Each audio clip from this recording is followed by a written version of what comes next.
اعوذ باللہ من الشیطان الرجیم بسم اللہ الرحمن الرحیم. عزیزان ایمان،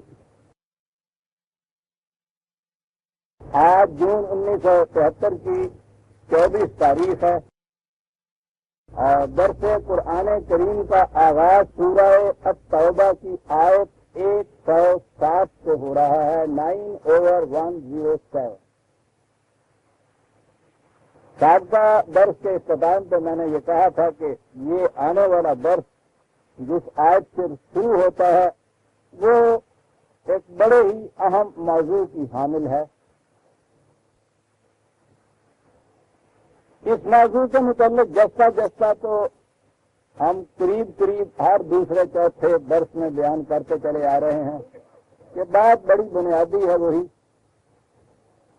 لیکن جیسا کہ ہمارا اسلوب اور مسلک ہے، قرآن میں جس مقام پر اس موضوع کے متعلق کوئی بنیادی عمودی یا اساسی آیت آتی ہے تو پھر جتنے مقامات الگ الگ ہوتے ہیں میں انہیں اس میں یکجا کر دیتا ہوں تاکہ وہ ایک ہی درس میں یا ایک ہی مقام پر پورے کا پورا موضوع مرتکز ہو کر نگاہوں کے سامنے آ جائے.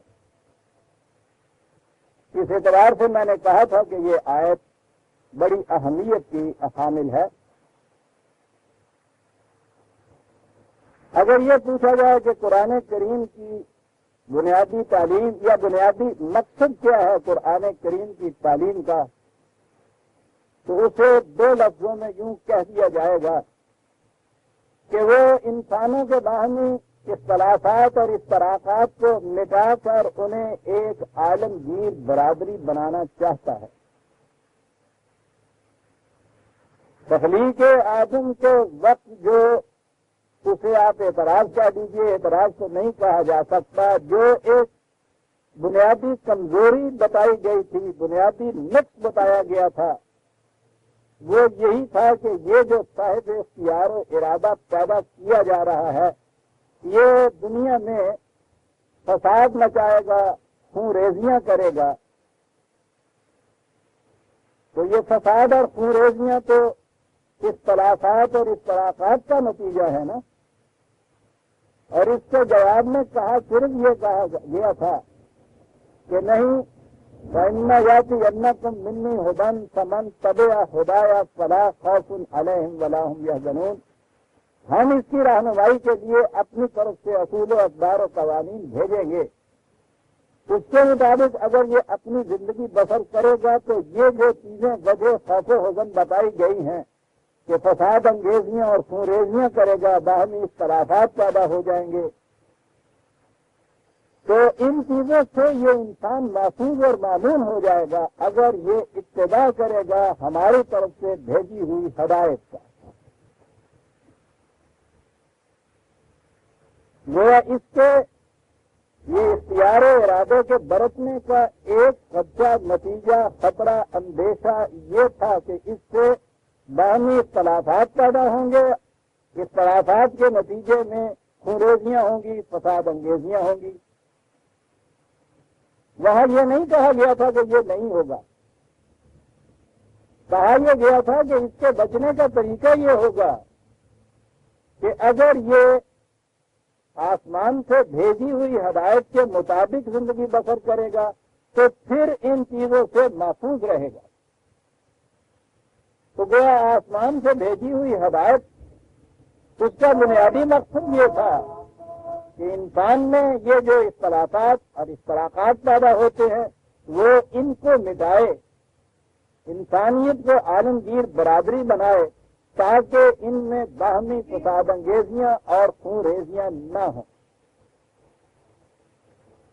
یہ ہے مرکزی تعلیم یا اس تعلیم کا مقصد قرآن کریم کا، جسے اس نے پورے اپنی دفعتین کے اندر مختلف انداز اور اسلوب میں بیان کیا. اور یہی ہے آج نقطہ موضوع اس آیت کا جو ہمارے سامنے آتی ہے اور ہمارے اس درس کا بھی سمجھ لیجیے.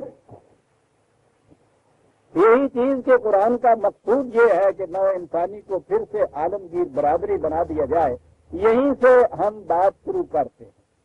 دو آیتوں کو آپس میں ملائیے۔ سورہ یونس کی آیت 19، 10/19، 10 اور 19 آیات کو یا نکالتے جائیے یا حوالے ان کے لکھتے چلے جائیے۔ اہم چیزیں ہیں، ایک جگہ اکٹھی ہو جائے گی تو بات صاف اور واضح ہو جائے گی۔ میں نے عرض کیا کہ قرآن کریم کے سمجھنے کا طریقہ یہ ہے کہ ایک موضوع اور مضمون کی آیتوں کو بجا وقت سامنے لائیے، پھر بات واضح ہوتی ہے۔ اس آیت میں یہ کہا گیا کہ وَمَا كَانَ النَّاسُ إِلَّا أُمَّةً وَاحِدَةً فَاخْتَلَفُوا، نئے انسانی ابتداء میں ایک عالمگیر برادری تھی، اور اس کے بعد فاختلفوا، انہوں نے اختلاف کیے۔ اب اس کے ساتھ دوسری آیت میں لائیے 2/213، 2/213۔ اس پہلی آیت میں یہ ہوا کہ وہ عالمگیر برادری تھی، انہوں نے اختلاف پیدا کیا آپس میں، تو اب اختلافات پیدا ہو گئے اس عالمگیر برادری کے اندر۔ یہی وہ شجرہ تھا کہ جس سے روکا گیا تھا، منع کیا گیا تھا، مشاجرت جسے کہتے ہیں کہ یہ چیز تم نے پیدا نہ ہونے دینا۔ یہ پیدا ہوئی تو کہا یہ تھا کہ اس کے مٹانے کے لیے طریقہ یہ ہوگا کہ ہماری طرف سے جو ہدایات آئیں گی ان کے عمل پیرا ہوا جائے گا، تو پھر یہ اختلاف باقی نہیں رہے گا۔ 2/213 میں کہا گیا ہے کہ کان الناس امۃ واحدۃ، وہی الفاظ جو پہلی آیت کے اندر آئے ہیں۔ اس کا وہاں یہ کہا گیا تھا فاختلفوا، تو انہوں نے اختلاف کیے۔ اب اس کے بعد یہاں کہا گیا ہے فبعث اللہ النبیین مبشرین ومنذرین، خدا نے انبیاء کو بھیجا۔ تو ظاہر ہے کہ ایک عالمگیر برادری تھی، امت واحدہ تھی، ان میں اختلاف پیدا ہوئے، خدا نے یہ انبیاء کا سلسلہ شروع کیا، مبشرین و منذرین۔ وہ انہیں آ کے یہ بتاتے تھے کہ اگر تم نے اپنی ہی روش اختیار رکھی تو اس کا نتیجہ خونریزیاں، فساد انگیزیاں، تباہیاں اور بربادیاں ہوگا، اور اگر تم نے اتباع کیا تعلیم آسمانی کا تو مبشرین، تمہارے لیے زندگی کی خوشگواریوں کی بشارتیں ہیں۔ وہی ایک امت بن جانے والی بات جو ہے، یہ چیز پیدا ہوگی۔ طریق اس کے لیے کیا بتایا گیا؟ انبیاء کو بھیجا تو انہوں نے آگے ایک شخص کی طرح سے کوئی بات نہیں کہی، وَأَنزَلَ مَعَهُمُ الْكِتَابَ بِالْحَقِّ، اور ہر نبی کے ساتھ ایک کتاب بھیجی، ضابطہ قانون بھیجا، احکام بھیجے، وحی بھیجی، وہ حق پر مبنی تھی۔ کاہے کے لیے یہ بھیجی؟ محض تلاوت سے ثواب حاصل کرنے کے لیے نہیں۔ مقصد جو ہے وہ پہلے بتایا جا چکا ہے اس آیت میں فاختلفوا، کہ انہوں نے باہمی اختلافات کیے تھے۔ اس کے بعد یہ سلسلہ جاری کیا گیا، انبیاء بھیجے، ان کے ساتھ کتابیں بھیجی، لِیَحْکُمَ بَیْنَ النَّاسِ فِیمَا اخْتَلَفُوا فِیہ، تاکہ جن امور میں یہ لوگ باہمی اختلافات پیدا رکھتے تھے ان اختلافات کو مٹائیں وہ انبیاء کرام ان کتابوں کے ذریعے سے جو انہیں خدا کی طرف سے ملتی۔ ضمن ایک تو یہاں یہ دیکھ لیجئے کہ انبیاء کا ذکر ہے سب کا، اور کہا ہے انزل معہم الکتاب، ہر ایک کو کتاب دی۔ یہ جو اب نئی نبوت آئی ہے کہ صاحب نبی آیا ہے کتاب نہیں لے کے آیا، پوچھئے ان سے کہ یہ قرآن کی آیتوں کو کیا کریں؟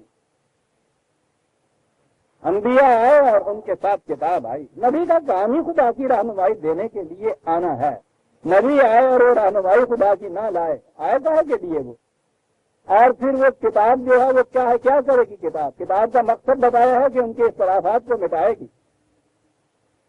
تو دو چیزیں ہوئیں کہ نبی آئے گا، کتاب لائے گا وہ ضرور۔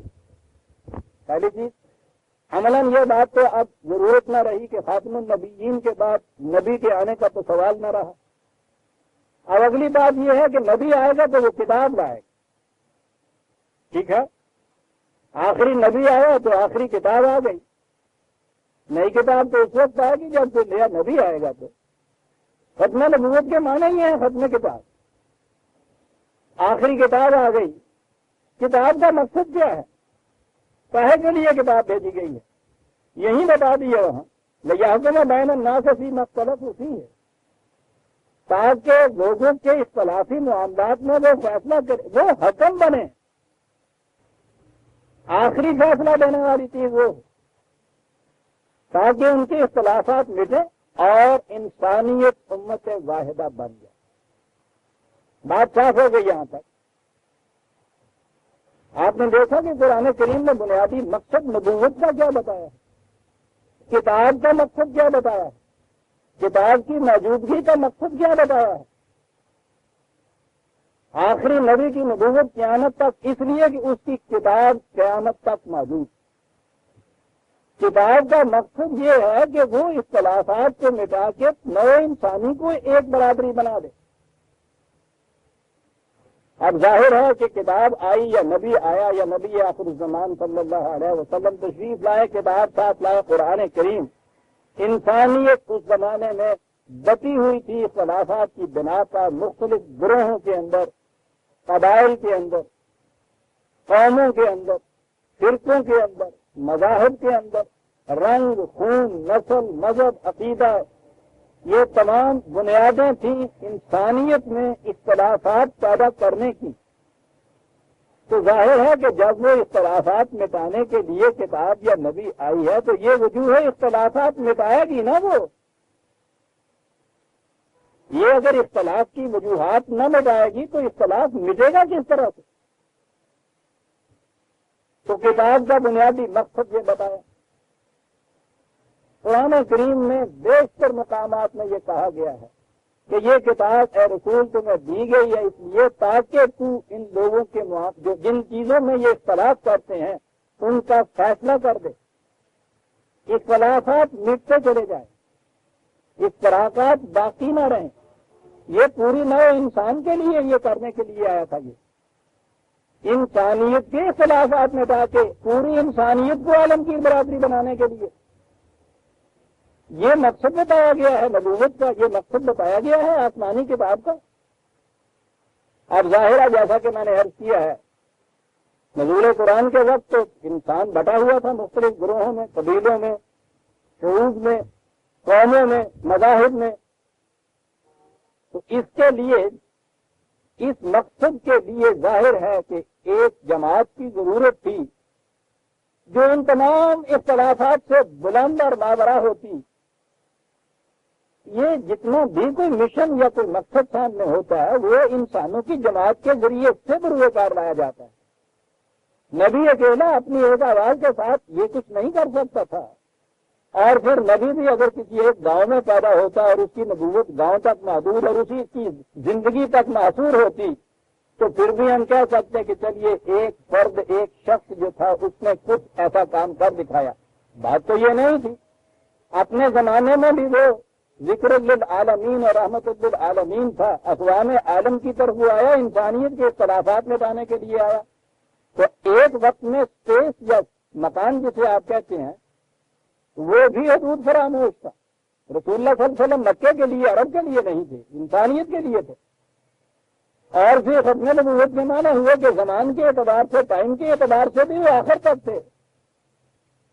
ایک نبی کی ذات جو تھی، اکیلی شخصیت، پرسنالٹی ایک کی، یہ اس کا کام نہیں تھا.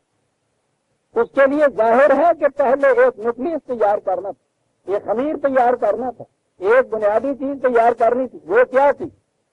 بنیادی چیز ظاہر ہے کہ ایک جماعت تیار کرنی تھی. اس مقصد کے لیے کہا 2/145 2/143. میں ایک ایک آیت، دو آیتوں کا حوالہ دوں گا، ورنہ یہ جو موضوع ہے اس کے اوپر تو قرآن میں بہت سی آیات ہیں اور درس میں اقتصاد تو مقصود نہیں ہوتا کہ میں ساری آیات قرآن کی جو ہے ایک وقت میں سامنے آپ کے لاؤں. کہا یہ کہ وَكَذَلِكَ جَعَلْنَاكُمْ أُمَّةً وَسَطًا لِتَكُونُوا شُهَدَاءَ عَلَى النَّاسِ وَيَكُونَ الرَّسُولُ عَلَيْكُمْ شَهِيدًا. مقصد یہ بتایا کہ اس مقصد کے حصول کے لیے کہ انسانیت، نوع انسانی کے اختلافات ختم ہو جائیں اور یہ ایک عالمگیر برادری بنے، سب سے پہلے ہم نے تمہیں ایک امتن وسطن بنایا، ایک قوم، ایک امت بنایا، ایک جماعت بنایا، ایک قوم بنایا، کوئی لفظ اختیار کر دیجیے، یہ وسطن تھی۔ پہلی ہی چیز یہ بتائی کہ خود اس امت کا وجود کوئی نیا فرقہ پیدا کرنے کے لیے، نئی جماعت پیدا کرنے کے لیے، کوئی نیا گروہ یا اشتراک پیدا کرنے کے لیے یہ جماعت وجود میں نہیں لائی گئی تھی کہ اتنی پہلے تھی، ان میں ایک اور کا اضافہ کر دیا جاتا۔ یہ وسطن تھی۔ یہ بڑا ہی گہرا اور جامع معنی لفظ ہے جو قرآن جہاں لایا ہے۔ یہ جو ہے وسطا کے معنی ہوتا ہے ایکوی ڈسٹینس، جو ہر ایک سے یکساں فاصلے کے اوپر ہو۔ بڑی عجیب جامع تعریف یا صفت یا مقصد بتایا گیا ہے اس امت کا جو وجود میں لائی گئی تھی، انسانیت کو ایک مرکز پر لانے کے لیے۔ ایک مرکز کی ڈیفینیشن یہ ہوتی ہے کہ وہ وحید یا سرکمفرنس جو ہے ایکوی ڈسٹینس ہوتا ہے، وہاں سے یکساں فاصلے کے اوپر ہوتا ہے۔ یہ وہ قوم تھی کہ یہ صورت نہیں تھی کہ کسی کے قریب تھی، کسی سے دور تھی، کسی کے ساتھ تھی، کسی کے مخالف تھی۔ ایکوی ڈسٹینس، ہر انسان، ہر نوع انسانی کا فرد، ہر قوم، ہر گروہ، ہر اہل مذہب وہ اپنے اس کو اتنا ہی قریب پاتا تھا جتنا دوسرا قریب پاتا تھا، یا یہ انہیں اپنے سے اتنا ہی قریب رکھتی تھی جتنا دوسروں کو رکھتی تھی۔ جب یہ فاصلے مٹا دیے جائیں، پہلی بنیادی چیز اختلاف سے مٹانے کی یہ ہے عزیزان، مرکز محیط کا فاصلہ کہیں کوئی کر دیجیے، آپ دیکھیں گے دائرہ بن ہی نہیں سکتا۔ ذرا اس دائرے کا نقشہ ذہن میں لائیے تو کہ جو سینٹر سے کہیں اس سرکمفرنس کا فاصلہ کتنا ہو، کہیں کتنا ہو، دائرہ نہیں بن سکتا۔ آپ دیکھتے ہیں ایک ایک لفظ قرآن کا کیا کیا جاتا ہے، کاہے کے لیے یہ قوم ایسی بنائی جو مرکز کی طرح، دائرے کے مرکز کی طرح بیٹھی ہوئی ہے۔ پوری انسانیت اس سے ایکوی ڈسٹینس ہے۔ کس مقصد کے لیے یہ انسانیت کے اوپر یکساں نگاہ ڈال رہے تھے؟ یہ تکونوا شہداء علی الناس، تاکہ یہ واچ کریں، نگرانی کریں الناس۔ آپ دیکھتے ہیں وہاں تھا کان الناس امۃ واحدۃ، ان کے لیے یہ آئی ہے نا جو جماعت، الناس کو ایک مرکز پر جمع کرنے کے لیے یہ جماعت وجود میں لائی گئی ہے۔ لتکونوا شہداء علی الناس، تاکہ پوری انسانیت کے اعمال کی نگرانی کرے، کہاں اختلاف ہو رہا ہے، کون اختلاف پیدا کر رہا ہے، کون فساد کی طرف جا رہا ہے، یہ نگاہ رکھے۔ اور چونکہ یکساں فاصلے پہ ہے ہر قوم، یہ سوال ہی نہیں کہ کسی کے ساتھ عدل کرے، کسی کے ساتھ ظلم کرے، ہر انسان برابر، اس کے ہر قوم برابر، ہر گروہ برابر۔ اس لیے یہ نہیں ہو سکتا تھا کہ کسی کو یہ اس مقصد کے لیے قریب کر دے، کسی کو دور کر دے، اور نگرانی کرے الناس کی، پوری انسانیت کو واچ کرے گی کہ کون کہاں کیا کر رہا ہے۔ اور ظاہر ہے کہ پھر محض واچ کرنے کی بات نہیں ہے، جو واچ ٹاور پہ کھڑا ہوتا ہے اس کے پاس اتنا انتظام، انصرام اور قوت ہوتی ہے کہ جو نیچے فساد آمادہ ہونے والا ہو اس کو فساد سے روک سکے۔ یہ جو چوکی دار بنائی گئی تھی جماعت، یہ جنہیں طائفین کہا گیا تھا، میں نے عرض کیا ہوا ہے نا کہ طائف یا طواف تو ہمارے یہاں کعبے کے گرد چکر لگانے کا نام رہ گیا ہے نا۔ یہ جو رات کو نکلتے ہیں نا آپ کے یہاں پولیس والے بیٹ کے لیے، آج بھی عربی زبان میں ان کو ہی طائف کہا جاتا ہے۔ طائفہ کے معنی ہوتا ہے یہ اس طرح سے گھومنا، رات کو گھوم کر پہرا دینا۔ یہ بنائی اس لیے گئی تھی کہ اس واچ ٹاور کے اوپر ہو اور اس کی نگاہ پوری انسانیت کو محیط ہو، اور پھر اس کے پاس یہ انتظام و انصرام ہو، یہ قوت بھی ہو۔ اور اسی لیے وہ جہاں جو سورہ حدید میں کہا گیا ہے کہ وَأَنزَلَ مَعَهُمُ الْكِتَابَ رسولوں کے متعلق، اور اس کے ساتھ ہے وَأَنزَلَ مَعَهُ الْحَدِيدَ وَأَنزَلْنَا الْحَدِيدَ فِيهِ بَأْسٌ شَدِيدٌ، اور اس کے ساتھ ہم نے اولاد بھی شمشیر خارا سے گاف بھی نازل کی کہ جس میں بڑی سختی ہوتی۔ انسانیت کی خونریزیوں اور فساد انگیزیوں کو روکنے کے لیے جہاں انتہائی درجے میں پہنچ کے اس کی ضرورت ہوگی، واچ ٹاور کے اوپر سپاہی کے پاس بندوق بھی ضروری ہوتی، للکارتا ہے، آواز دیتا ہے، ٹھہراتا ہے، اور جب ان چیزوں سے کام نہیں چلتا تو آخر میں اسے قوت بھی استعمال کرنی پڑتی۔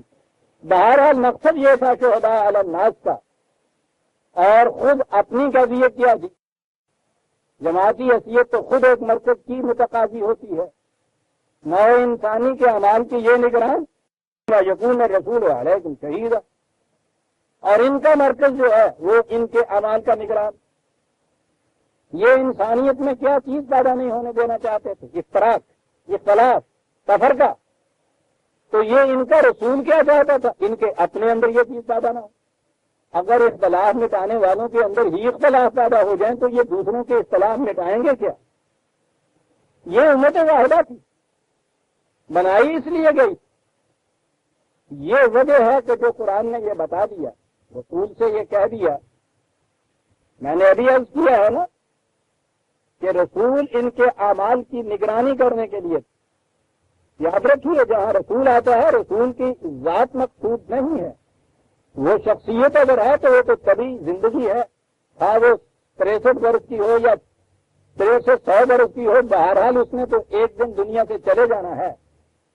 اسی لیے قرآن کریم نے یہ کہہ دیا کہ یہ بات نہیں کہ محمد کی ذات تک یہ چیز ہے، افہم ماتا قتلا انقلبتم علی اعقابکم، کل کو جب یہاں سے یہ مر جائے یا فوت ہو جائے یا قتل کر دیا جائے تو تم کہو کہ یہ تو محمد کی ذات تک معاملہ تھا، وہ چلا گیا، ختم ہوا قصہ، اب ہم پھر لوٹ جائیں گے اپنی روش کوہن کے اوپر۔ کہا نہیں، یہ سلسلہ چلے گا، تو اس لیے جہاں یہ رسول کہا ہے اس کے بعد اس سلسلے کو قائم رہنا ہے، تو مقصد اس سے یہ سلسلہ ہے۔ بہرحال یہ دوسری بات ہے، کہا یہ ہے، یہ 6/160 160 میں نے ابھی عرض کیا ہے کہ اس امت کا مقصد انسانیت کے اختلافات کو مٹا کر ایک مرکز پر جمع ہونا، اس امت کی روش اور مسلک پر نگاہ رکھنے والا ان کا اپنا مرکز، تاکہ ان میں کسی قسم کا اختلاف اور اختلاف پیدا نہ ہو، تفرقہ پیدا نہ ہو۔ بنیادی چیز یہ کہہ دی، یہ وہ لوگ ہیں جو رسول پہ ایمان رکھتے ہیں۔ کہا ان الذین فرقوا دینہم وقالوا شیعا لست منہم فی شیء۔ سن رکھیے عزیزان من، یہ وہ لوگ ہیں کہ جو خدا، رسول، ملائکہ، کتب، آخرت سب پہ ایمان رکھتے ہیں۔ یہ مرتد یا کافر نہیں ہوگے جن کا ذکر آ رہا ہے، یہ مسلمان ہیں۔ کہا یہ کہ یہ رسول، جو لوگ دین میں تفرقہ پیدا کر دیں، فرقہ پیدا کر دیں، تیرا ان سے کوئی تعلق نہیں ہے۔ کرتے لیجیے دعویٰ اپنے ایمان کا، بنتے رہیے مسلمان۔ میں نے عرض کیا ہے نا کہ بنیادی مقصد اس تعلیم کا تو انسانیت کے اختلافات کو مٹانا تھا۔ جسٹیفیکیشن اس امت کو ریز کرنے کی، اس امت کو وجود میں لانے کی وجہ جواز یہ تھی کہ یہ انسانیت کے اختلاف اور تفرقے کو مٹائے۔ اس امت کا ذمہ یہ تھا، فریضہ یہ تھا، اسی کے لیے ایک رسول ان کی بہاروں کا بندھن تھا کہ یہ اس مقصد کو پورا کر سکے۔ اور اگر انہی کے اندر فرقہ پیدا ہو جائے، انہی میں تفرقہ پیدا ہو جائے، انہی میں اختلاف پیدا ہو جائے، تو آپ دیکھیے بات کیا کہی ہے قرآن نے۔ کہا ہے اے رسول تیرا ان سے کوئی واسطہ نہیں رہا، اور جب رسول کا واسطہ کسی امت سے نہ رہے تو وہ امت ختم ہو جاتی ہے۔ امت تو بنتی ہی رسول کی طرف نسبت سے ہے۔ خدا کو ماننے سے امت نہیں مانتی۔ خدا کو ماننے والے تو دنیا میں مختلف قوموں میں، گروہوں میں، فرقوں میں بٹے ہوئے ہیں، وہ ایک مرکز پہ نہیں جمع ہوئے۔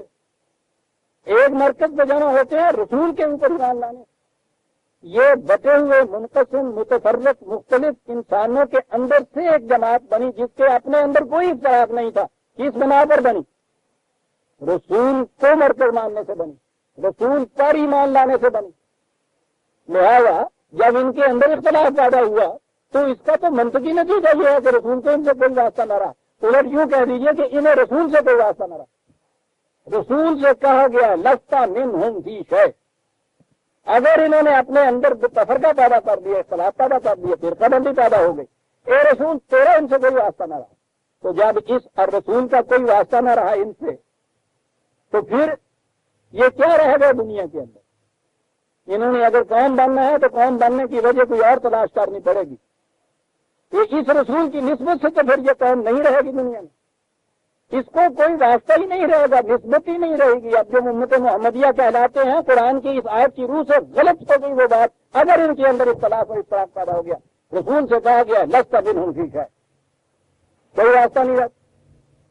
آپ دیکھ رہے ہیں قدم بقدم ہم کیسے چلے آ رہے ہیں اس معاملے کے اندر.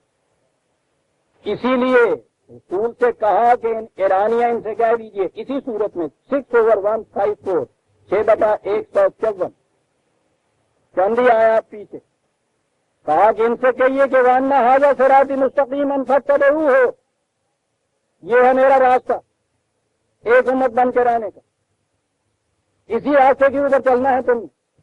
وَلَا تَتَّبِعُوا السُّبُلَ، مختلف راستوں کے اوپر نہ چل نکلنا. تم نے اگر ایسا کیا فَتَفَرَّقَ بِكُمْ عَنْ سَبِيلِهِ، یہ نہیں رہے گا کہ پھر اس کے بعد تم میں سے ایک تو خدا کے راستے کے اوپر رہے گا، باقی نکل جائیں گے. یہ سوال ہی پیدا نہیں ہوتا عزیزان ایمان. یہ ایک عجیب مغالطہ دیا جاتا ہے کہ جب امت میں فرقے بن جاتے ہیں تو اس کے بعد ایک رہتا ہے صحیح دین کے اوپر، باقی سارے جو ہیں اختلافی چیز ہو جاتے ہیں. میں ابھی آؤں گا اس آیت کی طرف.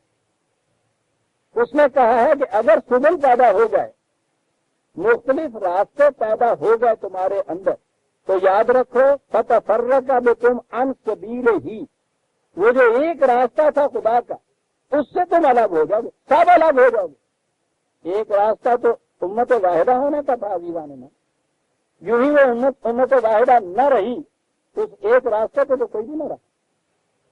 اب یہ تو مناظرہ بازیاں یہ تو مباحثے ہوئے یا فریب نفس ہوا یا فریب دہی ہوا کہ یہ کہنے کے لیے کہ نہیں صاحب ہم تو اسی راستے پہ ہیں، باقی چھوڑ کے نکل گئے ہوئے ہیں. وہ کہتا ہے کہ پھر اس راستے وہ جو اس کا راستہ ہے پھر وہ راستہ تو گم ہو گیا تمہاری نگاہ میں.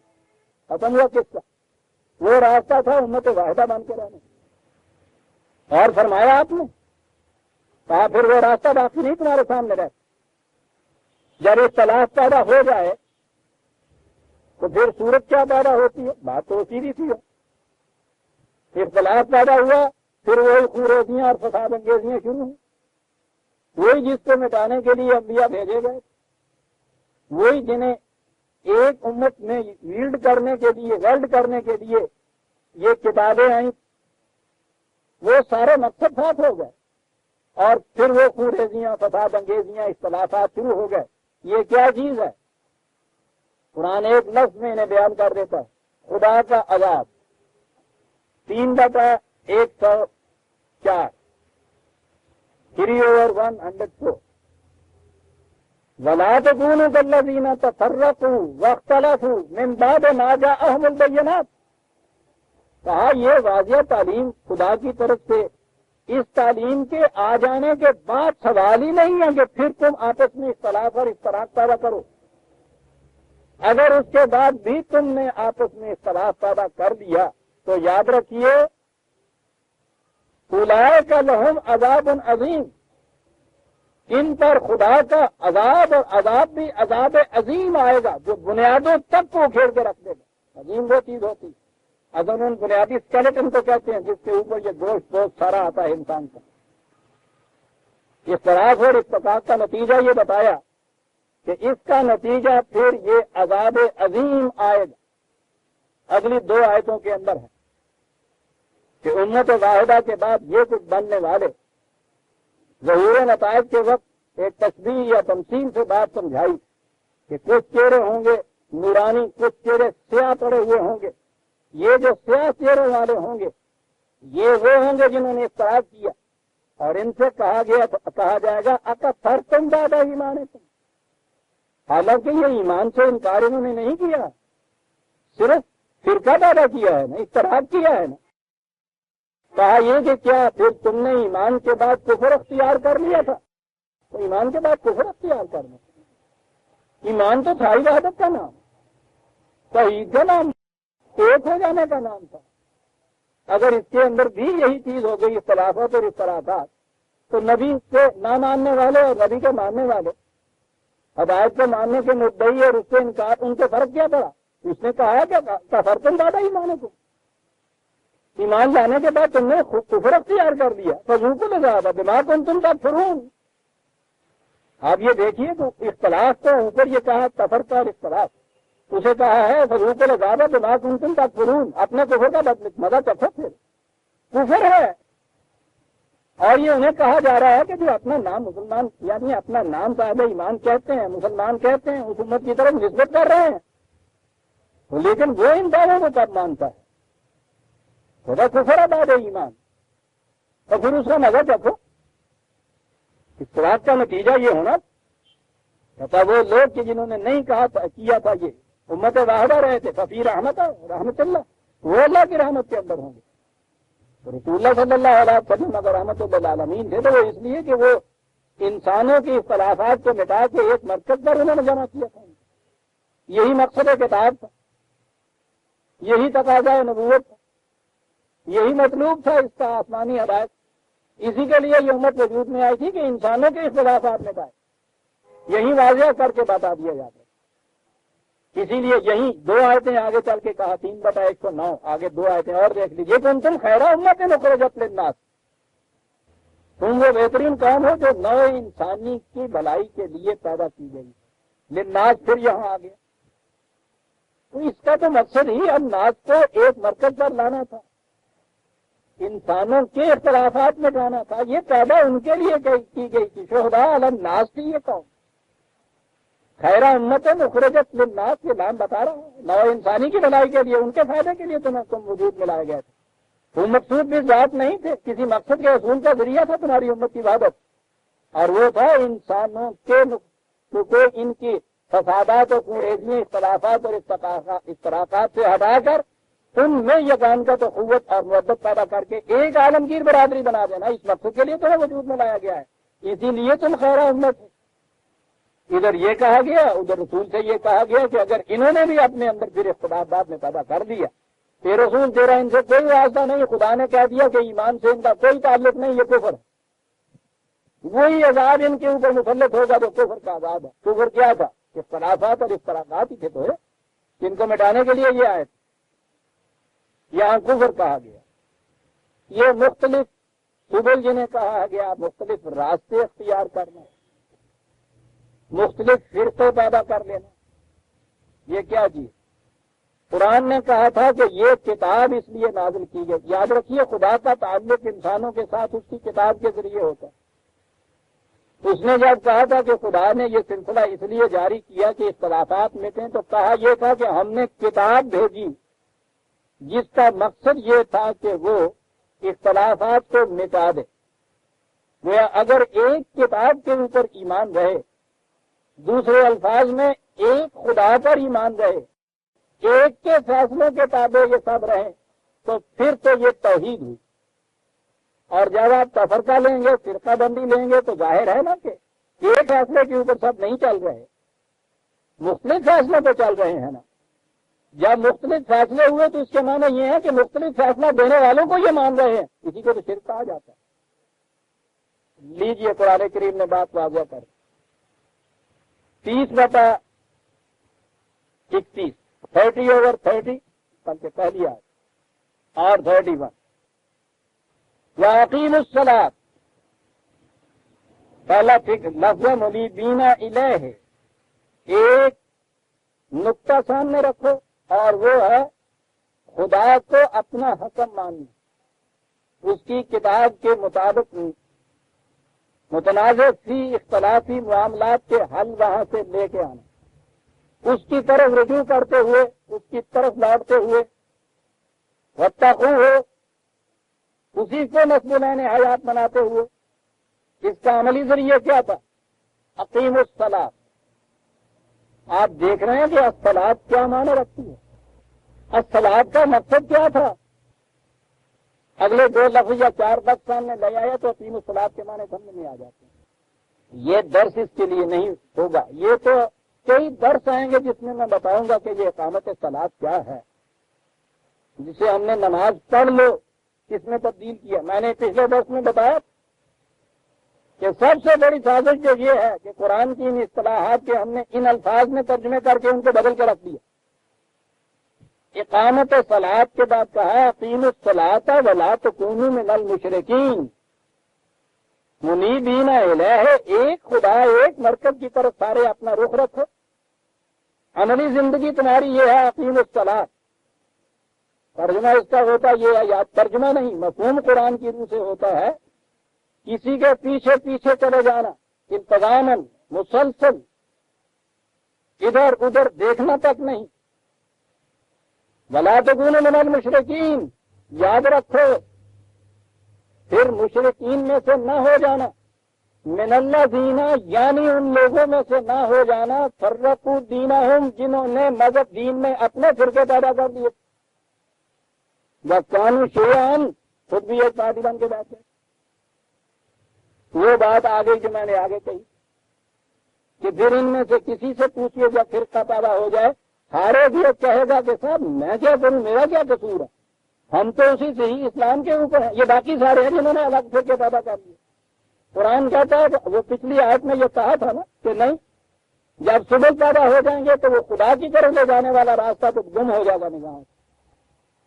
یہاں یہ کہا ہے کہ جب یہ فرقے پیدا ہو جائیں گے تو پھر کیفیت یہ ہوگی کہ کلو حزب بما لدیہم فرحون، ہر فرقہ پھر یہ مگن ہو جائے گا کہ میں تو ہوں صحیح راستے پہ، میں کیا کروں صاحب، یہ باقی ہیں جو جہنم میں جانے والے جنہوں نے فرقہ پیدا کیا. کلو حزب بما لدیہم، انہوں نے اپنی خود فریبی یا خود فہمی کے لیے پھر روایات وضع کی اور اس میں یہ چیز بتا دی کہ رسول اللہ نے فرمایا تھا میری امت میں 73 فرقے پیدا ہو جائیں گے. میری امت، وہ رسول کی امت رہے گی. نظر آتا ہے کہ کس قدر وضع کی ہے. 73 فرقے پیدا ہو جائیں گے، 72 جہنم میں جائے گا، ایک فرقہ جو ہے وہ ناجی ہوگا. رکھ لی ایکسپشن، گنجائش رکھ لی نا ایک کے لیے، متعین تو کیا نہیں کہ کون سا ایک، ہارے ان میں سے ہارے کا اب یہ کہتا ہے کہ وہ ٹھیک ہے، 73 والی بات تو بالکل ٹھیک فرمائی، وہ 72 اور ہیں. ہم تو وہ ایک ہیں جن کے متعلق کہا تھا کہ وہ ناجی ہو. ہم کیوں کہتے ہیں کہ یہ چیز غلط ہے؟ اس لیے کہ اس نے یہ کہا تھا کہ اگر سبل پیدا ہو گئے تمہارے ہاں، مختلف طریقے پیدا ہو گئے، تو وہ جو سبیل اللہ ہے پھر وہ باقی نہیں رہے گی. اور یہاں اس نے یہ کہہ دیا کلو حزب بما لدیہم فرحون، وہ یہ ایک کی گنجائش رکھی ہے نا اس وسیع روایت میں، یہاں نہیں رکھی گئی. کلو حزب بما لدیہم فرحون، پھر ہر گروہ مگن ہو جاتا ہے اپنی خوشفہمی کے اندر کہ میں حق کے اوپر ہوں. ولا تکونوا من المشرکین. عزیزان من، میں نے ایک ایک کم از کم آیت اس موضوع کی آپ کے سامنے پیش کی، حوالے آپ کو دے دی. یہاں دیکھ لیجئے، گھر میں جا کے دیکھ لیجئے، بار بار ان چیزوں کو دیکھ لیجئے. آپ نے دیکھ لیا کہ بنص سری قرآن کریم کی روح سے امت میں فرقوں کا پیدا ہو جانا. پہلی چیز قرآن نے کہی کہ رسول سے ان کا کوئی واسطہ نہیں رہتا، کسی فرقے کا بھی نہیں رہتا. دوسری بات یہ کہی کہ یہ کفر ہے ایمان کے بعد. ایمان امت واحدہ بننا تھا، کفر تقسیم ہو جانا تھا. فرض کر دوں کہ بنیادی مقصد ہی اس تعلیم سے یہ تھا کہ پوری انسانیت کو ایک مرکز پہ لا رہا ہے، ایک امت وجود میں لا رہا ہے کہ جو مثالی امت ہے دوسروں کے سامنے کہ دیکھو ہمارے اندر کوئی اختلاف ہے اس طرح نہیں. جب اتنے انسان اس طرح سے ایک مرکز پہ جمع ہو سکتے ہیں تو پورے انسان کیوں نہیں ہو سکتے؟ انہوں نے تو یہ مثالی امت بننا تھا نا. پھر اس کے بعد یہ کہا گیا ہے کہ یاد رکھو یہ فرقوں کے اندر بڑھ جانا شرک ہے. ٹھیک ہے، توحید تو رہتی نہیں اس کے بعد. توحید تو وحدت کا نام ہے، توحید کا لازمی فطری نتیجہ وحدت امت ہے. توحید باقی نہیں رہتا. کہا یہ کہ اس کے بعد پھر جب یہ کیفیت پیدا ہوتی ہے تو پھر اس خوش فہمی اور خود فریبی میں نہ رہنا کہ باقی 72 تو جہنمی ہیں، ہم بالکل جنت والے ہیں، کلو حزب بما لدیہم فرحون، باقی رہتی نہیں. اس کے لیے کہا یہ تھا اقیموا الصلاۃ. یہ بتایا گیا ہے نا اس پروگرام. آئیے صلاۃ کی نسبت سے آپ جنہیں ہم مساجد کہتے ہیں، مسجد کہتے ہیں، میں عرض کر دوں کہ قرآن کریم کی روح سے دین ایک نظام ہے جس میں خدا کے اصول و اقدار کے سامنے جھکا جاتا ہے۔ پہلی چیز یہ سمجھ لیجیے، اس کی ہی ایک محسوس شکل ہے جسے سجدہ کہا جاتا ہے۔ بنیادی معنی سجدہ کے کسی کے سامنے جھک جانا ہے، سر تسلیم خم کر دینا، اطاعت اختیار کر دینا، اسی کو کہتے ہیں نا سجدہ ریزی۔ وہ مقامات مسجد دو معنوں میں آ جائے گا، عربی زبان کی روح سے بھی ایسا کرنا مستری معنی جسے کہتے ہیں وہ بھی اس میں آ جائے گا، اور وہ مقامات کے جہاں یہ چیزیں کرنے کے لیے تعلیم و تلقین و تشکیل و تقویم کی جائے، اس نظام مملکت کے تمام شعبے جہاں امت کو امت واحدہ رکھنے کے لیے، نو انسانی کو عالمگیر بنانے کے لیے جو کچھ بھی آپ جہاں کریں گے، یہ ایوان حکومت، یہ مقننہ کی پارلیمنٹ کے آپ کے یہاں کی یہ چیمبرز، یہ چھوٹی چھوٹی جماعتوں کے انہی کی جماعتوں کے دفتر، یہ نظام پورا کا پورا، ان میں سے ہر جگہ ہر مقام جہاں اس نظام وحدت کی عملی تشکیل ہوگی وہ مسجد ہوگی۔ یہ کچھ کرنا صلاۃ ہوگا۔ اس کی ایک پلی شکل جو ہے چھوٹے سے پیمانے پر وہ ہے جسے آپ مخصوص عمارت جسے آپ مسجد کہتے ہیں، اس مسجد کے اندر یہ جسے اب نماز کہا جاتا ہے، یہ تو عربی زبان کا بھی لفظ نہیں ہے، یہ بہرحال یہ جو شکل اجتماعات کی ہے مسلمانوں کی، یہ اسی کی ایک سمتی ہوئی شکل ہے، اسی کی یاد دہانی کے لیے ایک شکل ہے، اجتماعات جو ہے نماز کے۔ اب یہ جو چیز ہے جہاں یہ اجتماعات منعقد ہوتے ہیں اسے مسجد کہا جاتا ہے، ٹھیک ہے؟ کاہے کے لیے ہے؟ یہ سارا کچھ کاہے کے لیے ہے؟ امت واحدہ بنانے کے لیے۔ یہ امت واحدہ کاہے کے لیے بنتی ہے؟ انسانیت کو عالمگیر برادری بنانے کے لیے۔ اگر اس نظام میں جو کچھ بھی یہ کاروبار کرتے ہیں، کوئی چیز بھی ان کے اندر اگر ایسی آ گئی کہ ان کے اپنے اندر اختلاف پیدا ہو گیا تو سارا نظام بنیاد سے اکھڑ گیا، نہ ان کو رسول سے واسطہ رہا، نہ خدا سے واسطہ رہا، نہ دین سے تعلق رہا، یہ کفر ہو گیا، یہ شرک ہو گیا، یہ رسول اللہ سے کٹ گئے۔ اسی کے لیے یہ کہا تھا قرآن کریم نے کہ ان المساجد للہ فلا تدعوا مع اللہ احدا، 72/18 72/18 بڑی جامع آیت ہے، یاد رکھیے کہ مساجد جو ہے یاد رکھو صرف اس مقصد کے لیے یہ وجود میں آتی ہے، وحدت پیدا کرنے کے لیے۔ اور وہی جو ہے یہاں کہا تھا نا کہ یہ شرک ہو جائے گا، کہا فلا تدعوا مع اللہ احدا، اس کے ساتھ اگر کسی اور کی طرف بھی تم نے اپنی توجہ کر دی شرک ہو گیا۔ مساجد وہ محسوس طور کے اوپر تھا، وہ مقامات کہہ لیجئے، نظام کی مختلف شکلیں کہہ لیجئے، وہ to put into practice وہ جو آئیڈیل دیا ہوا ہے اسے کہہ لیجئے، یہ ان سب معنی کے لیے مسجد کا لفظ آئے گا۔ اور اس کے لیے اس نے کہہ دیا کہ ان المساجد للہ، یاد رکھو کوئی اور مقصد اس کے لیے نہیں ہے، صرف وہ ایک مقصد ہے جو خدا نے متعین کیا تھا، وحدت امت، وحدت انسانیت کے لیے بس۔ اور اس کے عملی طریقہ یہ ہے کہ اس کے ساتھ کسی اور کی طرف توجہ نہ کرو، کسی اور کو نہ پکارو۔ یہ دین میں فرقے کیسے پیدا ہوتے؟ کسی فرقے سے لے لیجئے، ان کے عقیدہ اور ان کے مسلک کی انتہائی سند کوئی نہ کوئی شخصیت ہوگی، علی مذہب امام ابو حنیفہ، الی مذہب امام مالک، الی مذہب امام شافعی، یہ الفاظ ہیں آپ کے ہاں، یہ حنفی، یہ شافعی، یہ مالکی، یہ حنبلی۔ آگے چلنے کے بعد اس چیز کے اوپر کور اپ کرنے کے لیے انہوں نے کہا کہ بہرحال نہیں، ہم اہل سنت ہیں، سنت رسول اللہ صلی اللہ علیہ وسلم کے لیے، ٹھیک ہے جی۔ پوچھئے تو صحیح حنفیوں سے کہ یہ اہل سنت نہیں ہے، کیا یہ دعویٰ کرتے ہیں کہ ہم سنت رسول اللہ کے اوپر نہیں ہیں؟ شافعی سنت رسول اللہ کا دعویٰ نہیں کرتے، کوئی بھی ایسا نہیں ہے جو یہ دعویٰ کرے۔ قرآن کو ابھی چھوڑ دیجیے، ایک سنت رسول، ایک رسول کی سنت کے اوپر عمل کرنے والے یہ تمام مختلف نظر آئیں گے نا، جن میں سے ہر ایک اس کا مدعی ہے۔ تو کیا رسول کی سنت جو تھی وہ اتنی اختلافی تھی کہ اس میں سے حنفی بھی بن سکتا ہے، شفیع بھی بن سکتا ہے، سنی بھی بن سکتا ہے، شیعہ بھی بن سکتا ہے؟ ایک ہی رسول یہ کچھ دے دیا تھا آپ کو۔ جس رسول سے یہ کہلوایا گیا کہ اگر اس امت میں تمہارے ماننے والوں نے باہمی فرقہ پیدا کیا، اختلاف کیا، تو یا رسول تیرا ان سے کوئی واسطہ نہیں رہے گا۔ تو کیا رسول کی سنت ایسی تھی، رسول ایسی سنت دے گئے تھے کہ ہر فرقے سے اس سنت سے دیکھے جواب مل جائے، سند مل جائے؟ غور کرنے کی چیز ہے۔ اس رسول کی زبان سے یہ کہلوایا گیا تھا کہ ان سے کہہ دو کہ ھذا سبیلی مستقیم، یہ ہے میرا ایک راستہ۔ اگر تم نے سفر کا پیدا کر دیا، سبل اختیار کر دیے، تو پھر یہ ایک راستہ میرا تمہارے سامنے باقی نہیں رہے گا۔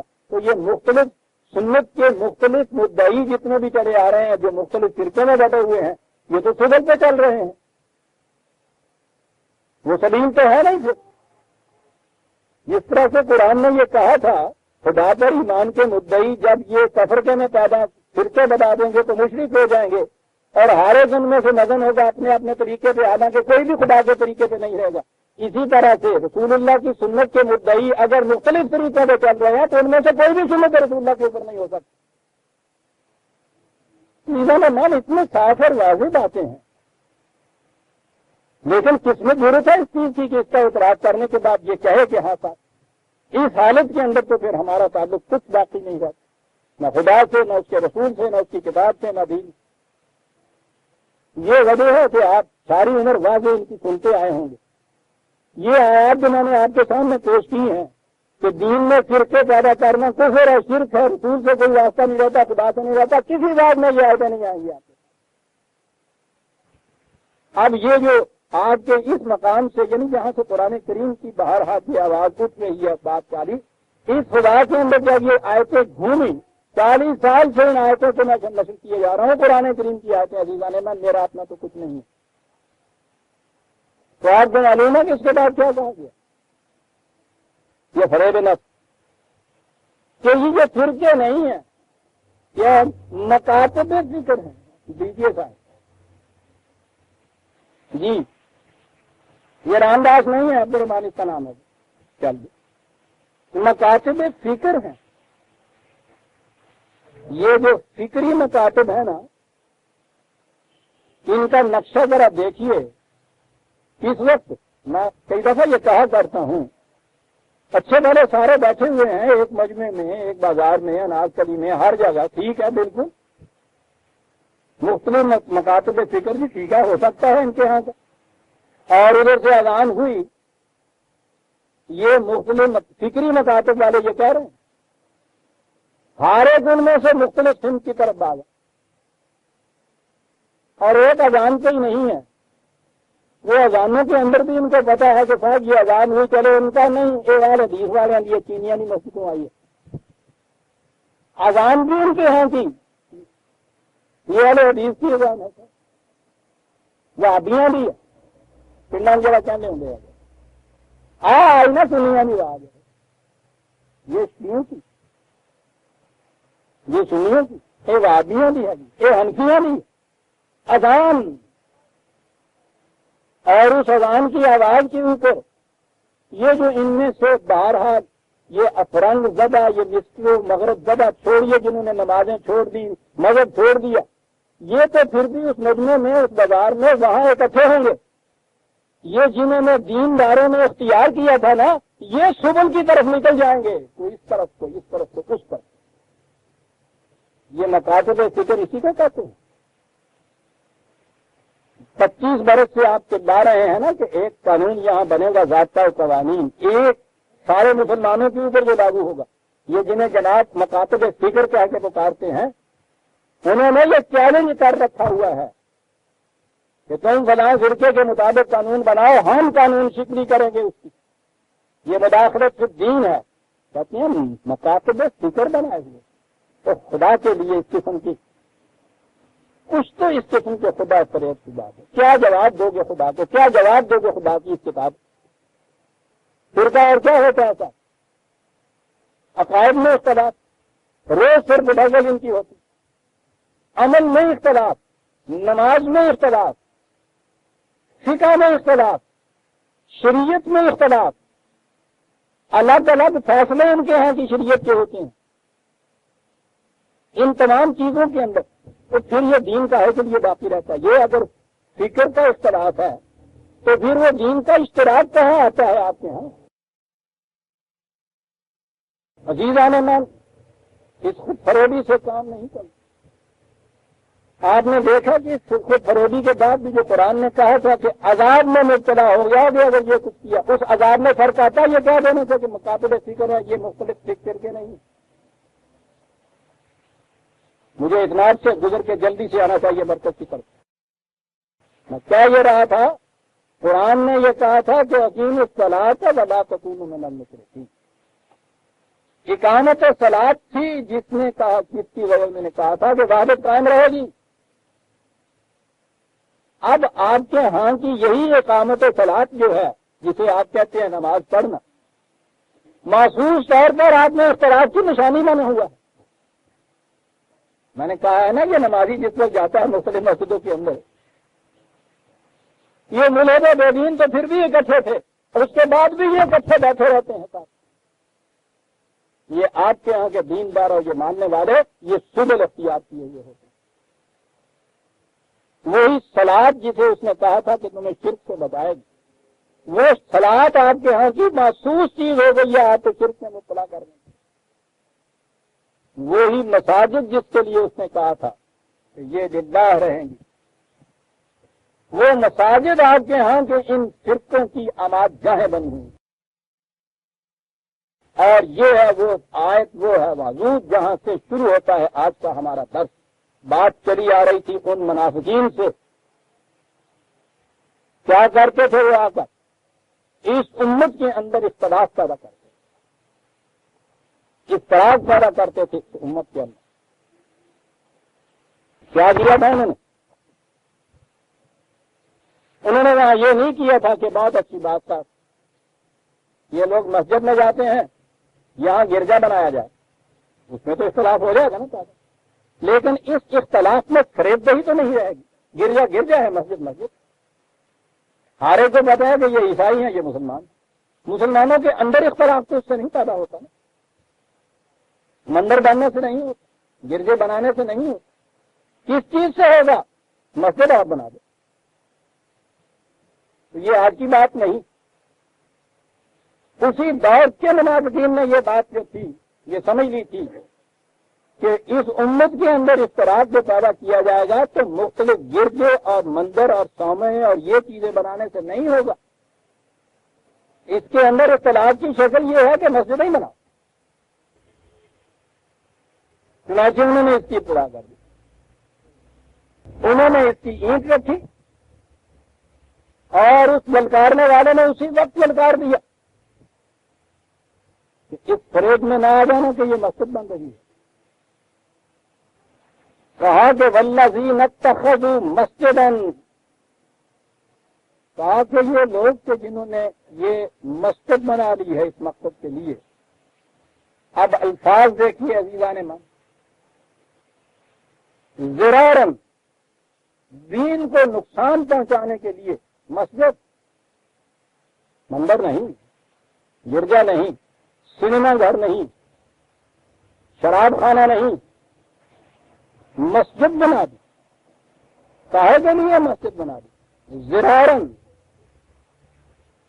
سخت نقصان پہنچانے کے لیے تمہاری وحدت کو. مسجد کاہے کے لیے بنا دی؟ کفرن، مسجد کفر کے لیے. کبھی ذہن میں بھی آتا ہے، کبھی سنا بھی ہے کافروں کی مسجد. کفرن تو قرآن ہے. یہاں تک پھر بھی بعد میں ان کے ہاں کی کوٹڈ انٹرپریٹیشن جسے کہتے ہیں تعبیر کا اختلاف ہو سکتا تھا، وہ تو چھوڑتا ہی نہیں ہے. یہ کیا چیز تھی ضرارن؟ دین کی بنیادیں ہلانے والی چیز کیا چیز تھی جسے کہا ہے کفر کی مسجد؟ کفر کے لیے مسجد کیا چیز تھی؟ تفریق بین المومنین. دیجیے جناب لاگے کہاں بھاگتے ہیں آپ؟ کہاں امت کے اندر تفریق پیدا کرنے کے تو سازش تو وہی ہوگی نا عزیزان ایمان. کامیاب کے مسجد بنا کے اس میں مندر بنا کے تو تفریق بین المومنین نہیں ہوگی. جو مندر میں چلا جائے گا وہ تو اس امت کے اندر تو رہے گا ہی نہیں. وہ دعویٰ ہی نہیں کر سکے گا, ضرورت ہی نہیں اس کو ہو سکے گی, مانے گا ہی کوئی نہ کوئی نہیں. کرو اس طرح سے کہ بلند ترین نیکی کا کام اسے قرار دو, جنت میں موتیوں کا محل. کوئی نہ کہے اس چیز کو کہ یہ کافروں کی عبادت گاہ ہے, کوئی اس کا دوسرا نام ہی نہ رکھے, اسے گرجا کہیں نہیں. کیا بات ہے صاحب سازش. مسجد بناؤ, ہاں مسجد ہے. زوارن کفرن تفریقا بین المومنین, جماعت میں تفرقہ پیدا کرنے کے لیے. ٹھیک ہے, صحیح طریقہ یہ تھا سازش کا, مسجد بناؤ. اور آگے بڑھیے تھا کہتے ہیں مسجد ہے یہ ارشادا لمن حارب اللہ ورسولہ من قبل. تمام لوگ جو خدا اور رسول کے خلاف جنگ کرنے کا ارادہ رکھتے ہیں ان کے لیے پناہگاہ بن رہی ہے. اللہ اللہ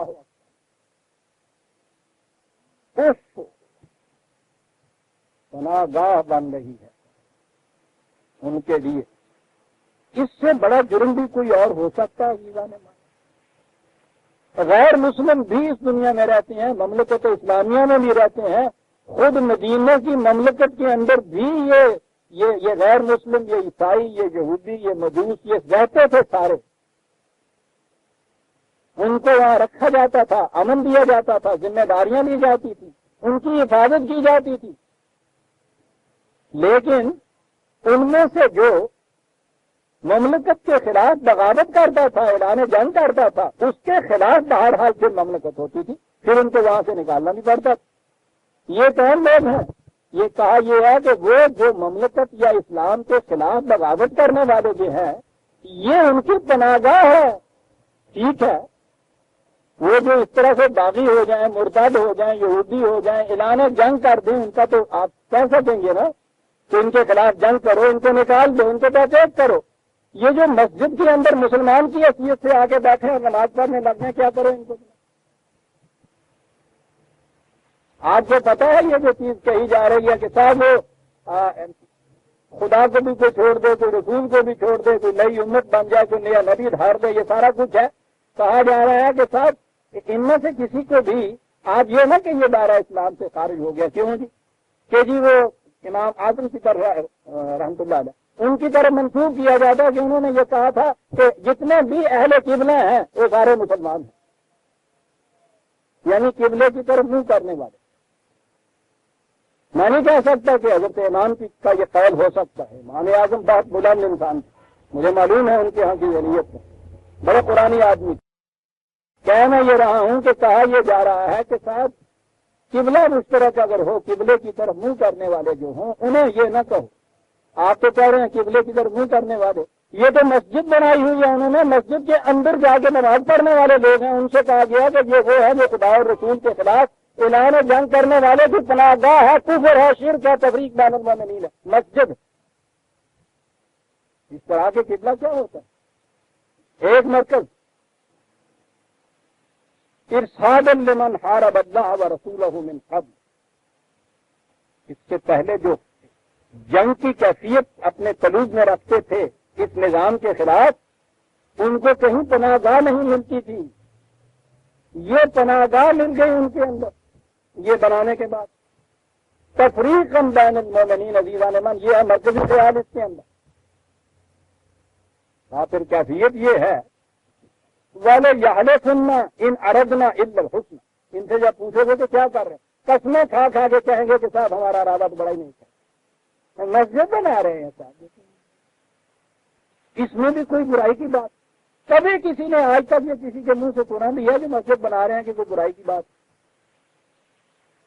حنفیوں کے محلے کے اندر ایک مسجد موجود ہے, اتنی بڑی کہ وہ سارے اہل محلہ بھی آ جائیں، جب بھی اس میں گنجائش باقی رہتی ہے ایک اور مسجد اٹھ رہی ہے کہ صاحب یہ مسجد کاہے کے لیے اب دوسری بن رہی ہے، صاحب بن کیا رہی ہے؟ وہاں آپ دیکھتے ہیں نا، وہ یہاں ہاتھ رکھ کے نماز پڑھنے والے سارے کے سارے سب کی نمازیں بادل ہو جاتی ہیں سر۔ یہ مسجد صحیح نماز پڑھانے کے لیے الحمدللہ بنائی جا رہی ہے۔ قسمیں کھائیں گے ان اردنا الا الحسنى، قسمیں کھائیں گے ہماری نیت بڑی نیک ہے، صحیح نمازیں پڑھنے والوں کے لیے ہم بنا رہے ہیں یہ مسجد۔ ہر نئی مسجد تفریقاً بین المومنین کے لیے ایک نیا اڈا ہے۔ ہر مسجد بنانے والا قسمیں کھا کے کہے گا کہ ہم تو نیک کام کریں۔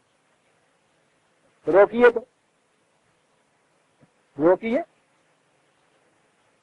جس زمین پہ جی چاہے ان کے 2 لوٹے 2 اینٹیں انہوں نے رکھی، اللہ اکبر کہا، اور اس کے بعد کسی کی ہمت نہیں ہے سر وہاں سے اس کو اٹھا، کسی کی ہو، کسی مقصد کے لیے رکھی ہوئی، حکومت نے کسی مقصد کے لیے رکھی ہوئی، کسی کی ذاتی ہو۔ یہاں تو یہ چیزیں تھی کہ وہ ہندو چھوڑ گئے ہوئے تھے، کچھ بھی ہو سوال ہی نہیں۔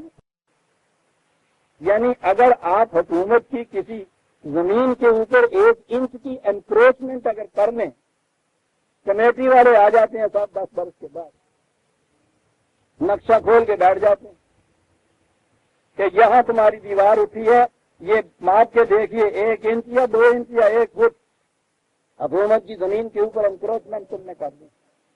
قانون یہ ہے کہ بلڈنگ مسمار کر دی جا سکتی ہے، وہ عمارت ڈھائی جا سکتی ہے کہ اس زمین پہ انکروچمنٹ کر دیا، پوری کی پوری زمین کے اوپر مسجد بنا دیجیے۔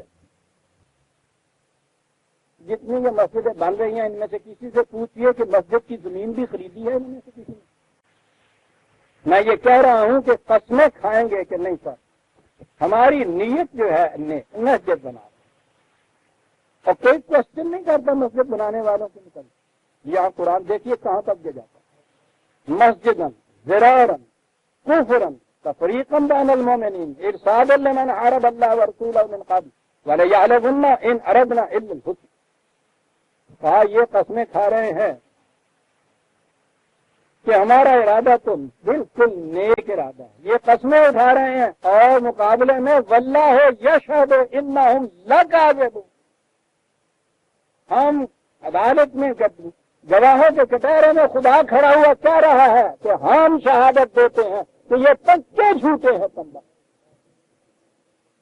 یعنی مسجد بنانے کے وقت کہا انہوں نے یہ تھا کہ ہم قسم اٹھاتے ہیں کہ ہمارے ارادہ میں نیت میں، اس نے کہا ہے یہ بات کہ پکے جھوٹے ہیں، سوال ہی نہیں ہے یہاں یہ چیز جو تفریقاً بین المومنین پیدا کرنے کا ذریعہ بنے، وہ نیک ارادہ کیسے ہو سکتا ہے، وہ مسجد کیسے ہو سکتی ہے؟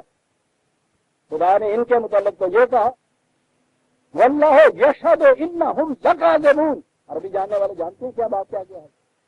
خدا ان میں سے نہیں کہا کہ رسول تم بھی جانتے ہو، مومنین سے نہیں کہا کہ تم بھی جانتے ہو، نہیں بھائی، جرم اتنا بڑا سنگین ہے، مقدمہ اتنا بڑا بھاری ہے، دعویٰ اتنا بڑا وہ جری ہے کہ اس کی تردید کے لیے جو گواہ ہے آسمان سے بلایا گیا ہے، وہ گواہ آ کے خود خدا کہتا ہے ہم گواہی دیتے ہیں کہ بکتے ہیں، جھوٹ بولتے ہیں جو یہ کہتے ہیں، مسجد نہیں بنا رہے ہیں، کوئی نیکی کا ارادہ اس کے اندر شامل نہیں، کوئی شے بھی جو تفریق بین المومنین کے لیے بنائی جائے اس میں نیک ارادہ شامل ہو سکتا ہے؟ ہم گواہی دیتے ہیں کہ یہ جھوٹے ہیں، یہ گواہی دی، اور اس کے بعد رسول اللہ صلی اللہ علیہ وسلم تھے نا جو دوسری طرف کے نمائندہ، گواہی دینے کے بعد حکم بھی بنا دیا کہ رسول لا تقم فیہ ابدا، اے رسول ایک قدم نہ رکھنا اس کے اندر، ابدا کبھی نہ رکھنا اس کے اندر۔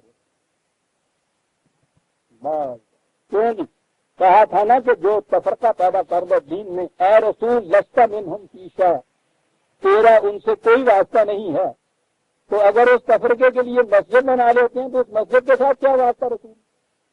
نہ اس مسجد کا واسطہ خدا سے، نہ مسجد بنانے والوں کا واسطہ رسول سے۔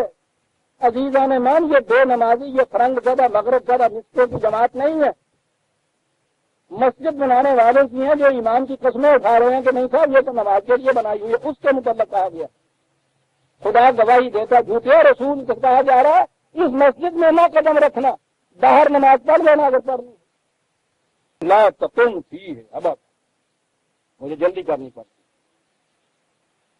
لمسجد اسس علی التقوی من اول یوم احق ان تقوم فیہ، مسجد کی بنیاد جو ہے وہ قوانین خداوندی کی نگہداشت میں ہونی چاہیے، جس کا عملی مظاہرہ وحدت ملت میں ہونا چاہیے، وحدت امت کے اندر ہونا چاہیے. جو مسجد تفریق بین المومنین کے لیے ہے اس کو تقوی سے کیا تعلق ہے؟ اچھا، اس کی بنیاد غلط ہے، بنیاد تقوی کے اوپر نہیں ہے. فیہ رجال یحبون ان یتطہروا، وہاں وہ لوگ جاتے ہیں جو اختلاف و افتراقات کے تمام خیالات کو دماغوں سے نکال کے نہایت پاکیزگی کے ساتھ ایک خدا کے مرکز پہ جمع ہونے کے لیے جاتے ہیں. واللہ یحب المطہرین، یہ ہے جن کو اللہ پسند کرتا ہے. افمن اسس بنیادہ علی تقوی من اللہ ورضوان، سوچے تو صحیح، اب دونوں کا تقابل آ رہا ہے. بات کیا عجیب قرآن بنے آ رہا ہے. مسجدوں کی شکل تو سب کی مسجدوں جیسی ہے. آپ دیکھیں گے کہ یہ جو حنفیوں کے مقابل میں اس نے اہل حدیث نے یہ مسجد بنائی تھی، باہر سے آپ دیکھیں گے کوئی فرق نظر آتا ہے؟ ایک جیسی عمارت ہوتی، بلکہ مسجد کی عمارت میں تو ذرا سا مینار کا فرق انہوں نے کیا ہے نا، وہ جو مسجد شہداء جنہیں کہتے ہیں، اس میں اس نے ذرا انداز بدل دیا، ترکی جیسا وہ مینار مخروطی سا بنایا ہے، مقدمہ دائر کر دیا کہ یہ الگ قسم کی بنا. لیکن عزیزان من، حنفیوں کے محلے میں جب کوئی اہل حدیث کے محلے میں جب کوئی حنفی مسجد بناتا ہے کوئی اعتراض نہیں اس کے اوپر ہوتا، وہ الگ نہیں ہے. کیوں؟ شکل تو مسجد جاتی ہے نا. اب شکل کے اوپر ساری بات آ گئی، حالانکہ اس کے اوپر تو نہیں انہوں نے لکھا تھا کہ یہ حنفی کے لیے یا اہل حدیث کے لیے ہے. آ گئی وہی بات کہ وضع قطع تراش خراش یہ رہ گیا اسلام کا نشان. مسجد کی شکل ہونی چاہیے وہ. اس لیے قرآن نے کیا کہا؟ لمسجد اسس علی التقوی، یہ عمارت ہی نہ دیکھ لینا کہ یہ بھی تو ویسی ہے جیسی یہ مسجد نبوی بنی ہوئی ہے.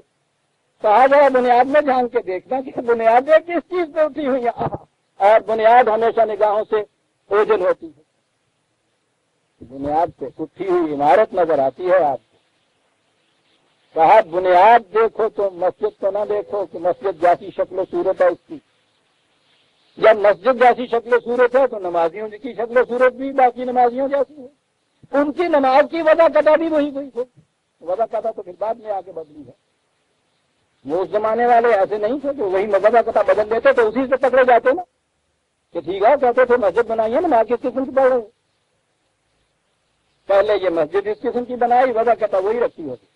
پھر آہستہ آہستہ اس نماز کے اندر بھی تھوڑا تھوڑا سا فرق پیدا ہو گیا. جب رسول اللہ کے زمانے کو ذرا ڈھیروں ہو گیا وقت، اور یہ کہنے کی گنجائش نکل آئی کہ رسول اللہ نے ایسے پڑھی تھی جیسے ہم پڑھتے ہیں، ویسے نہیں.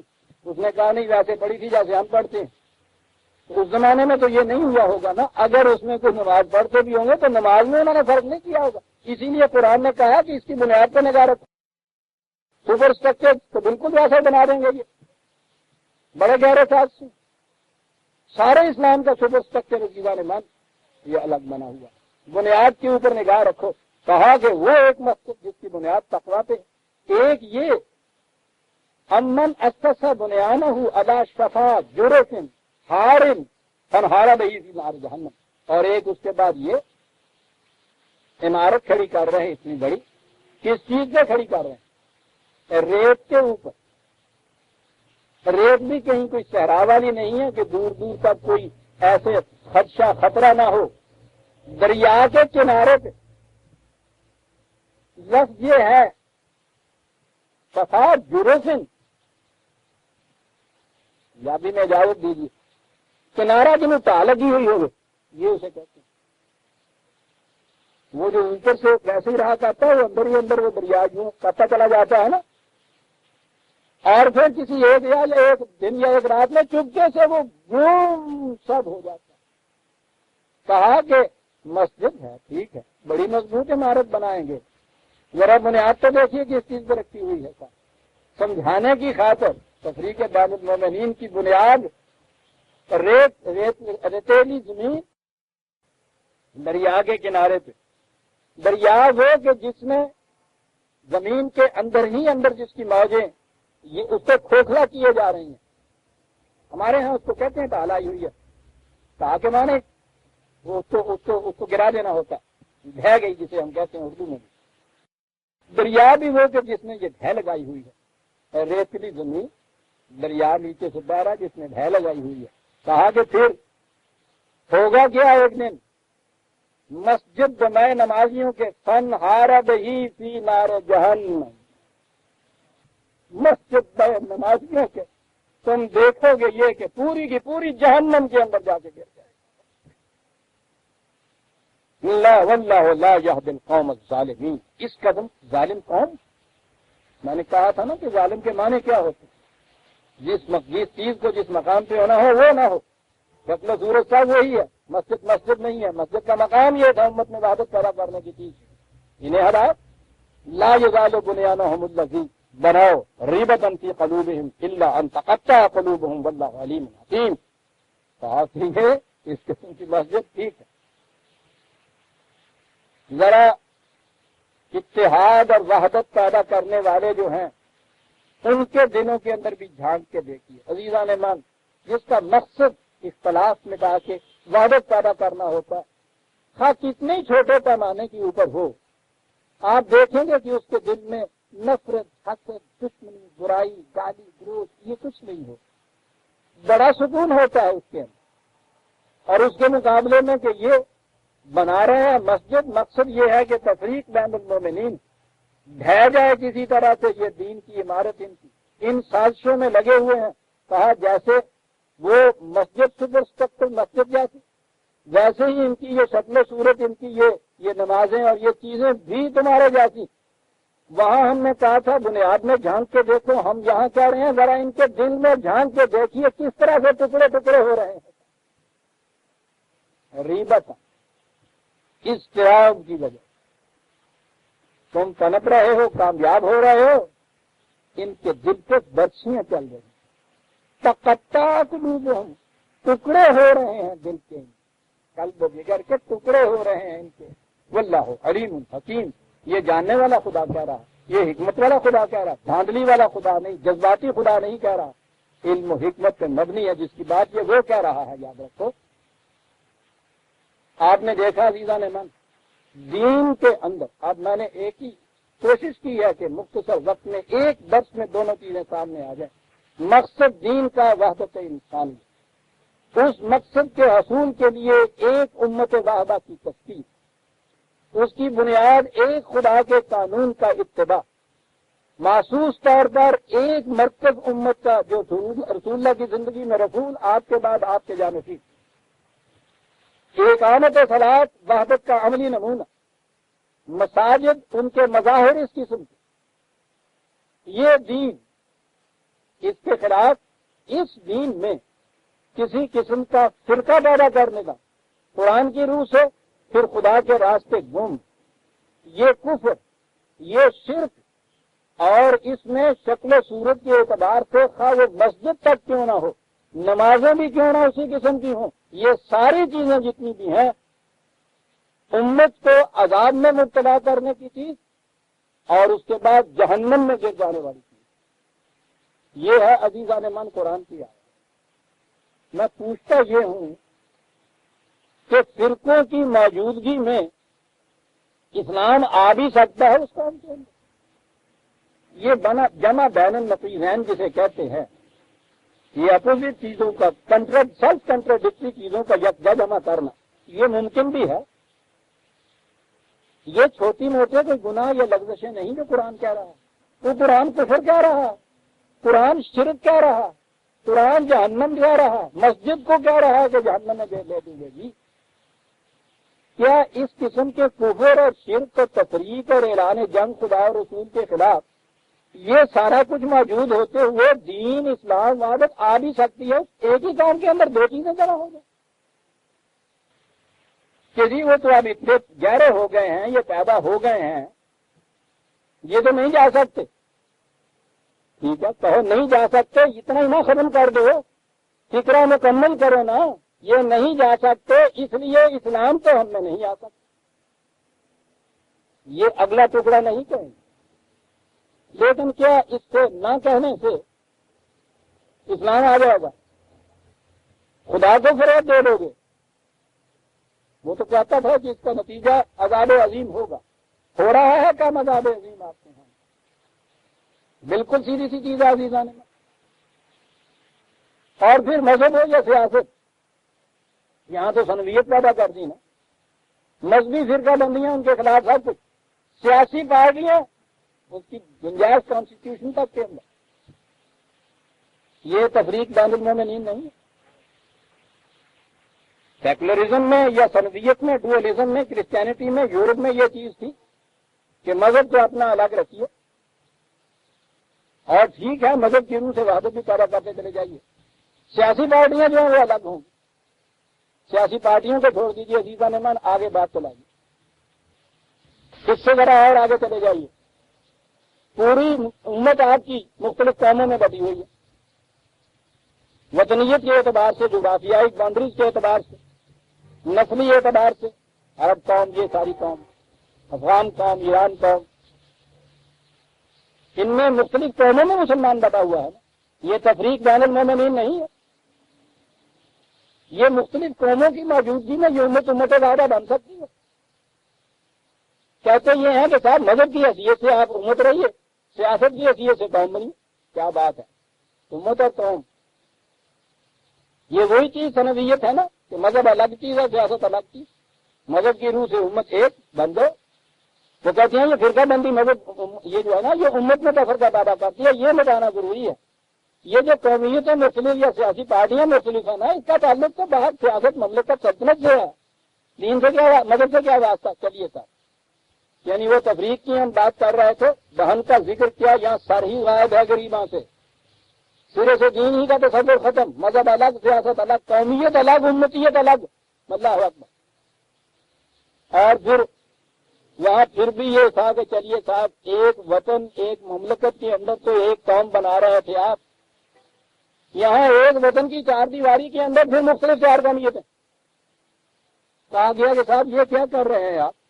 کہا ٹھیک ہے آپ امت ایک بناتے رہیے، بالکل ٹھیک ہے. لاما صاحب بڑا مقدس مشن ہے آپ کا، بالکل تبلیغ کرتے رہیے قرآن کی روح سے. ایک امت، ایک امت. قومیتیں اور چیز ہوتی ہیں، امت اور چیز ہوتی ہے. وہ کاہے کے لیے ایک بنتی ہے جنازے پڑھنے کے لیے. قومیتیں الگ، ایک وطن کے اندر پھر قومیں الگ پہلے، پھر ایک وطن کے اندر قومیتیں الگ، پارٹیاں الگ، مذہب میں فرقے الگ. اور اس کے باوجود ہر ایک کا دعویٰ کہ ہم مسلمان ہیں، اسلام سے ہے. عزیزان مان، یخادعون اللہ والذین معہ وما یخدعون الا انفسہم. دھوکہ دینا چاہتے ہیں خدا کو اور مومنین. خود فریبی کے سوا کچھ نہیں ہے. یہ ساتھ اپنے آپ کو دھوکہ دینا ہے. جب تک اگر مسلمان دین پہ آنا چاہتا ہے تو جب تک اس میں یہ جرأت پیدا نہیں ہوتی یہ کہنے کی کہ تفریق کے ہوتے ہوئے اسلام نہیں آ سکتا، اسلام نہیں آ سکتا. اور اگر یہ خود فریبی میں رہنا چاہتا ہے کہ تفریق باقی رہ سکتی ہے اسلام کے لیے، تو پھر عزیزان مان اسلام کسی اور جماعت کے اندر، اور امت کے اندر، اور قوم کے اندر آئے گا جو خدا کی اس کتاب کو، رسول کو ایک رسول مان کے ایک امت بنے گی جس میں فرقہ نہیں ہوگا، پارٹیاں نہیں ہوگی، قومیتیں نہیں ہوگی. وہ تو اسلام کو لے آئے گی، یہ اسلام کو نہیں لا سکیں گے. ہم سورہ توبہ کی 2 آیتیں لیتا کہ 107 108 نہیں 109 110 111 آیت سے عزیزان ایمان آئندہ ہم لیں گے. ربنا تقبل منا انک انت السمیع العلیم. پھر اس بعد قرآن کا وہی مسئلہ آیا، یا کرائسس کو لے گیا ہے وہ تفریق کو، اس کے تضاد میں ساتھ ہی دوسری آیت میں کرائسس کو لے گیا ہے امت کو. کہ آپ دیکھیے گا کہ امت کا نقشہ کیا کہتا ہے وہ